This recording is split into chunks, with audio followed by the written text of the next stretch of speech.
that's, in that circumstance, the SPD will likely not reappoint. I mean, they've said that in their letter. You can change your mind, you can have remorse, regret, you could try to find your own retained attorney, and if that doesn't work out, that once this court grants the motion to withdraw, they will not appoint successor counsel. Do you understand that? Yes, and to be clear, there was no disputes between me and Attorney Covey. So there was no strategy disputes. There was nothing of the sort. Sir, I know from presiding over a previous hearing related to the waiver of attorney that we spent a fair amount of time going through your background. And I just want to confirm a few things with you. You can read, write, and understand the English language? Yes. You completed high school through the 11th grade and obtained an HSED. Is that also true? GED. A GED. All right, thank you. Are you currently taking any medications that would interfere with your ability to understand what is going on? Not currently, no. All right. Do you have any medical issues that would interfere with your ability to understand what's going on today? No. Are you under the influence of any alcohol or drugs today? No. It is also true that throughout the trial in this case, you represented yourself. Yes, that's true. Is there anything about this court hearing thus far that you have not understood? No.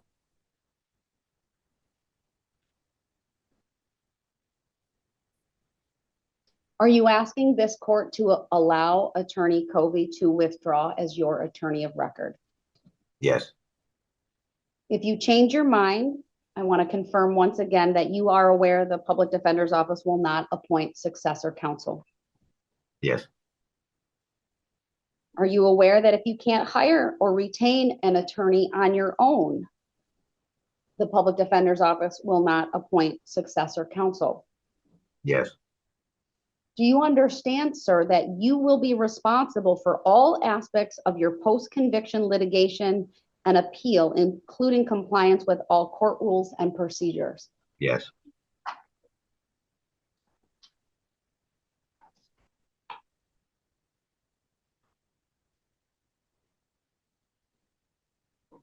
Anyone make any threats or force you in any way to waive your right to an attorney in this case? No. Anyone make any promises to you in exchange for your waiver of right to an attorney? No. Do you believe you're making the decision to waive your right to an attorney freely, voluntarily, and intelligently? Yes. Do you need any more time to talk to Attorney Covey regarding your request that he withdraw? No.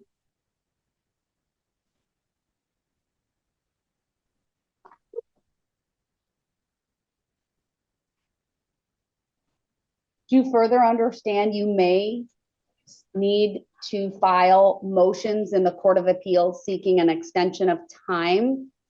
Given the most recent extension goes to June 3 of 2025. Yes, I'm aware. I didn't know it was that soon, but yes, I do understand that. Judge, may I jump in for 1 second? You may. Thank you. And just for the record, we have sent Mr. Brooks copies of all of our extension motions and the Court of Appeals decisions. What I will do for Mr. Brooks is I'll send him again that my most recent extension motion that he can use as a template, and I'll include a closing letter with the instructions as to how to file that and to use a pre-appeal case number, some of the basic procedural issues that might help him understand the difference between a post-conviction motion and going straight to the Court of Appeals. Is, from my experience, the Court of Appeals is pretty lenient in giving at least several extension motions to pro se defendants. At some point, they'll put some harsher deadlines on. It's a gray area, but I am very, very confident that he'll have more time than June 3rd if he makes a proper request to have more time. It might take a couple of weeks for us just to get at those files to him. We've been working on it. Mr. Brooks, do you understand that if the court permits Attorney Covey to withdraw today, you would be responsible to file the next extension request? Yes. And you are prepared to do that?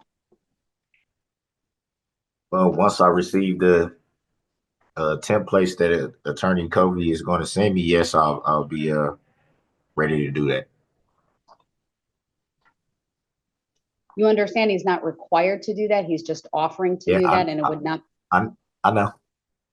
All right. You understand that's still something you are responsible for, whether he sends you that template or not. Yes. Is there anything else you want me to know or consider today, Mr. Brooks, as I consider the motion to withdraw? Not really. I think everything was pretty much covered. Just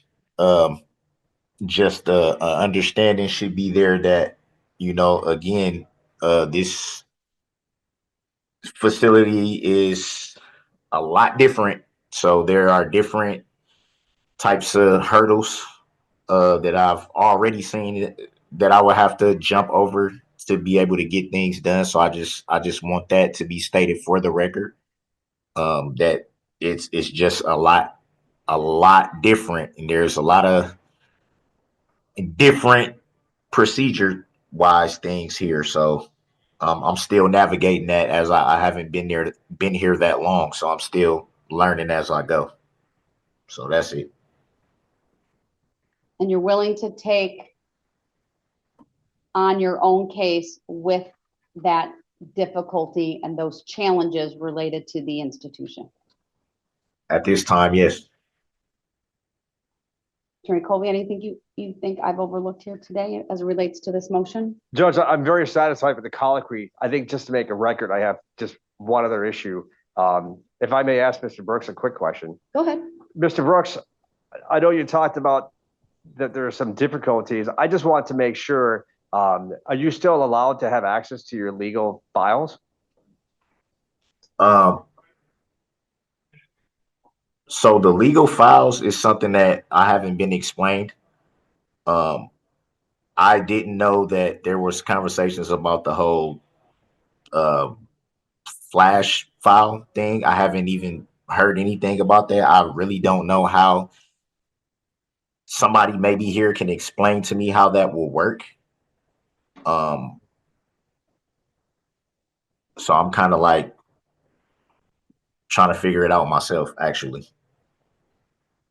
Attorney Covey, it's my understanding, based on what you've said, I mean, you believe the institution will accept the external hard drives, obviously any paper that you send through regular mail, just not banker boxes or large boxes full of materials.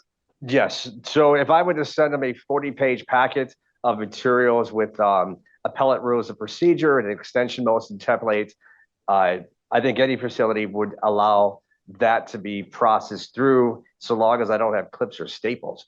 As for, but they balked. My initial email, I don't have this memorized. I don't want to make a false statement, but my initial recollection when I first contacted that prison facility was to say that we were going to send them the files. I was told they would accept the file, but then when I stated, or when staff stated that it would be 5 bankers boxes, they put the brakes on that. And then there was some correspondence between their legal staff and my legal staff as to the best way to do this. We'll likely be buying some terabyte hard drives to put the materials on that to send to him. I don't know how much access you'll have to the library. I know in Wisconsin, you can go in almost every prison facility, unless you're in some kind of segregated status for a fight, for example, with another inmate, that you can make reservations to go to a computer library to review your legal documents. I also know that the time is quite heavily rationed. He's not going to have 8 hours at a time to look at these documents. So that will be a challenge for them. I was just gonna say that too. There's no law library, which I've never seen a jail or a prison without a law library. So I don't know how that's gonna work. Do you have access to anything through a computer or online to access research material? I have access to look at I believe it's Westlaw, and those are tablet based. But even All right. that is challenging. I use a tablet-based Lexis. It's a similar platform. It can be cumbersome unless you know how to switch to the natural language search engine and how to limit the jurisdictions and what you're looking at. But Sure. I think it's similar to what you had when you were in Waukesha, is that not? No, Waukesha had Nexus Lexus, or however you say it, Lexus Nexus, or Oh, which is they're very similar. If you figured out Lexis, you can figure out Westlaw. In my humble opinion. Judge, if I may add one thing. Go ahead. Mr. Brooks, I know that without going into the substance, I recall about a 2-hour meeting when we went over a large amount of case law together. What I'm happy to do is I can send you those copies of those cases that we discussed. I appreciate that. Thank you. Thank you. Thank you. Mr. Attorney Basie, is there anything the state wants me to consider or any additional information from the state today? All right, then, as I indicated earlier, and I'll just go through some of the law that pertains to this issue in making my decision. A person convicted in Wisconsin of committing a crime has a constitutionally guaranteed right to appeal his or her conviction to the appellate courts. That's directly from the Wisconsin Constitution, Article 1, Section 21, and case law State versus Perry, 136, Wisconsin 2nd, 92, a 1987 case. The right to an appeal includes the right that the appeal be a meaningful one.